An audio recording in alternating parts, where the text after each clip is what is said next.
France క్యూమౌంట్ అనేటువంటి ఒక పెద్ద ప్రొఫెసర్ ఈ రోమ్ ప్రాంతంలో పరిశోధన చేసి ఆయన oriental religions in Roman paganism అని పుస్తకం రాశాడు. అంటే బహుదేవతారాధన ఒకప్పుడు రోమ్ దేశంలో ఉండేది. రోమ్ దేశం అంటే ఆ ప్రక్కన వాటికన్, దాన్ని ఆధారం చేసుకుని ఉన్న మిషనరీస్, దాని ద్వారా భారతదేశం లాంటి దేశాల్లో కూడా జరుగుతున్న భయంకరమైన రాక్షసమైన మత మార్పులు మనందరికీ తెలుసు. ఆ ప్రాంతానికి సంబంధించిన పూర్వ చరిత్ర అతను రాశాడు. అందులో ఆయన చెప్పినటువంటి గొప్ప విషయం ఏంటంటే రోమ్ ప్రాంతం అంతా కూడాను కొన్ని శతాబ్దాల క్రితం వరకు కూడా సూర్యారాధన ఉండేది. ప్రత్యేకించి చూపించాడు ఆయన సూర్యారాధన. ఎన్నో సూర్యాలయాలు ఉన్నాయి అక్కడ. అక్కడ సూర్యుడిని మిత్ర అని ఆరాధించేవారు. మిత్రాయిజం అని ప్రత్యేకించి రాశారు అక్కడ. మిత్రాయిజం ఇది పెద్ద చారిత్రక రహస్యం అండి. ఇది బయటపడాల్సిన అవసరం కూడా ఉన్నది. ఇప్పుడు తమ దగ్గర ఉదయిస్తున్న సూర్యుడిని గమనించలేక కళ్ళు మూసుకుపోయి పడమటినే తూర్పు అనుకుని అటువైపు కళ్ళు తిప్పేశాడు భారతీయుడు. ఎందుకంటే ఈ చారిత్రక సత్యాలు విదేశస్తులు బయటకు తీసుకురారు. ఎందుకంటే వాళ్ళ మతం తగ్గిపోతుంది. ఒక ఆయన అన్నాడు, నిత్య జీవిత వ్యవహారాల్లో మతం తీసుకురాకూడదండి. మరి తీసుకురాకపోతే ఆదివారం సెలవు ఎందుకు వచ్చిందో ఒక్కసారి చెప్పండి. BC-ADలు ఎందుకు వచ్చాయో? క్రీస్తు శకం మతం వల్ల రాలే. అది పట్టుకుని వేలాడట్లే అందరూ. అప్పుడు మిత్ర సిద్ధాంతం ఉండేది, మిత్రాయిజం.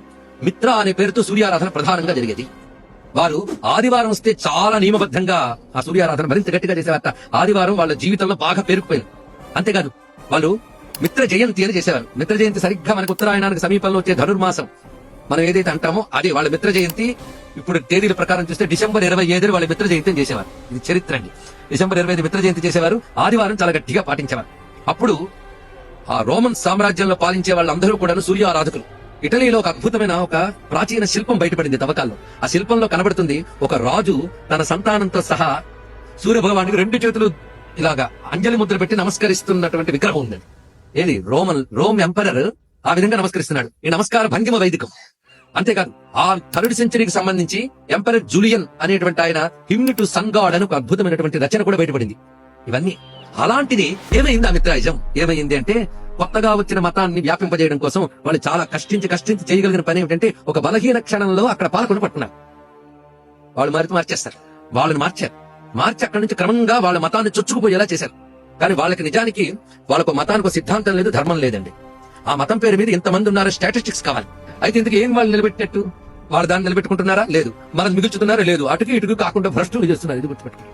అది చేశారు అక్కడ మొట్టమొదటి రోమ్ లో. ఎలా చేశారంటే మేము ఎంత ప్రయత్నించినా ఈ ఆదివారం పూట వీళ్ళు ఏదో అనుష్ఠానం చేయడం అనేది మార్చలేకపోతున్నాం. కానీ మనం ఏం చేద్దామంటే ఇక నుంచి మన ప్రార్థన సమయాన్ని ఆదివారం చేద్దాం అని చేశారండి. మొట్టమొదటి జరిగింది. రెండవది, వారు అనుకునే ప్రవక్త ఎప్పుడు పుట్టారో ఖచ్చితమైన చారిత్రక ఆధారం లేదు. దానికంటూ ఒక రోజు నిర్ణయించాలి. ఇక్కడ వీళ్ళందరూ December 25 వస్తే చాలా గట్టిగా మిత్ర జయంతిని పట్టుకుంటున్నారు. దాన్ని తీసుకుని వాళ్ళ ప్రవక్త జన్మదినంగా మార్చారు. ఇది చరిత్ర కనిపిస్తున్నది. దానిలో ఆయన అంటున్న మాట చూడండి. Of all the oriental cults none was so severe as Mithraism, none attained an equal more elevation, none could have so strong a hold on minds and hearts of people అన్నారు. అంత బలమైన పట్టు ఆ మిత్రాయిజం అక్కడ ప్రజల్లో కలిగి ఉన్నది గనక దాన్ని తీయలేక దాని మార్గాన్ని ఇల్లు కలుపుకున్నారు అని చెప్పారు. అంటే వైదిక సూర్యారాధనని అక్కడ కలపడం జరిగింది. కనుక మనం అందులో కలిసిపోయి అతికిగా గిటికి కాక మనమే ఇక నుంచి సూర్యారాధన ప్రతి ఆదివారం నిత్య జీవితంలో భాగంగా చేసుకోవాలి.